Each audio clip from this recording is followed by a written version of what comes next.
Thanks for staying with us For the Record. Joining us now is Hope Brooks. Tell us your story.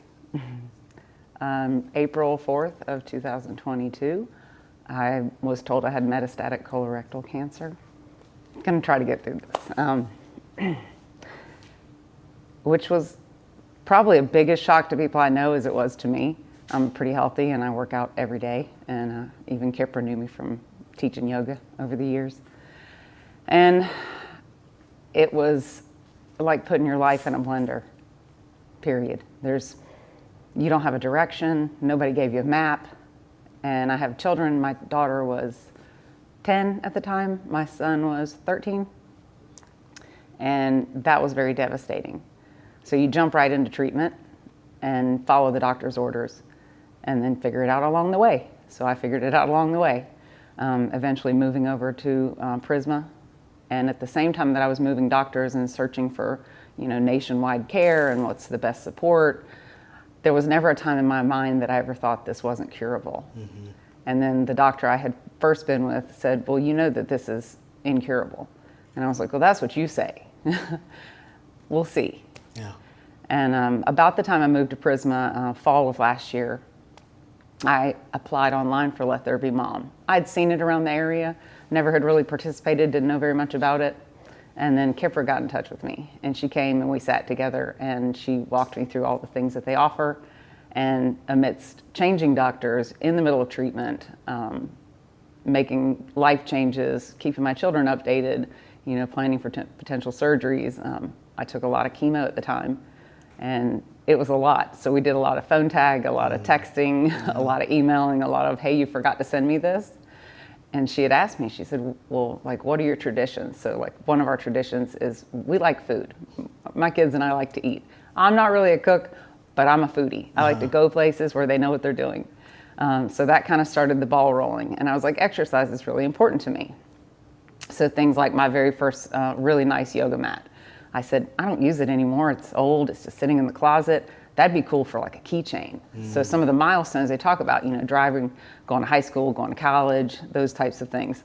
And my son right now just turned 15. So we will be exploring that soon. Yeah. Things like, can you make a pillow, something that they can care for and hug and maybe remember you with. So I took a shirt and some pants and different things, and they created just some keepsakes for us. And the very first keepsake, though, in December of 22, I got what's called a hepatic arterial infusion pump, HAI.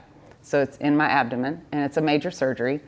And she got the necklaces ready for me first. So it's my thumbprint in the metal on a necklace chain. And she brought them to me in time before the surgery, which was 4 days before Christmas.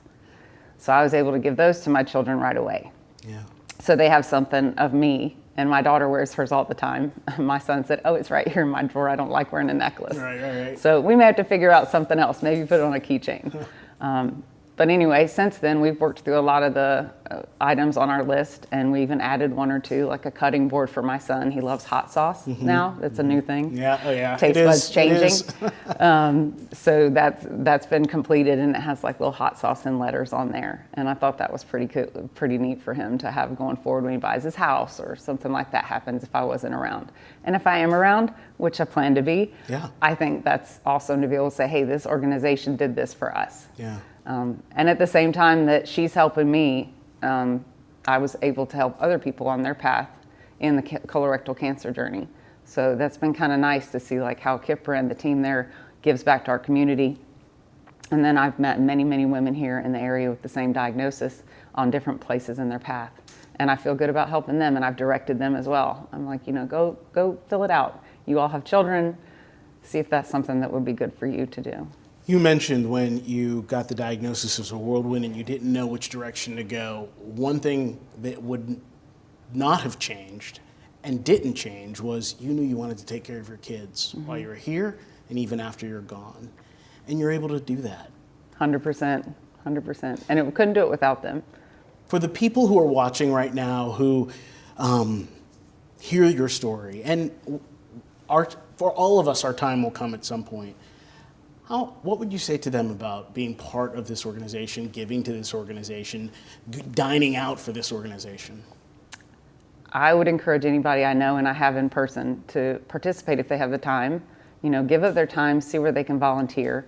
In the fitness community where I work out and at Metabolic, they know I'm having a surgery. I'm having a big liver resection on the 25th of October, which is the day before Dine Out for Mom this year. It's the 26th. So I've continued to promote that and say, you know, you should participate, because what they're doing for us as parents, whether you're a single mom like me or you have a partner, you know, is giving your children something that maybe you don't have the ability or the tools or the trade people to make happen. Yeah. And I think it would be really nice one day to see this become more of a nationwide opportunity for women across the country and men across the country that are told they have a potential, you know, life-threatening illness that might shorten their lifespan. Thank you so much. Thank you for sharing your story. Still to come.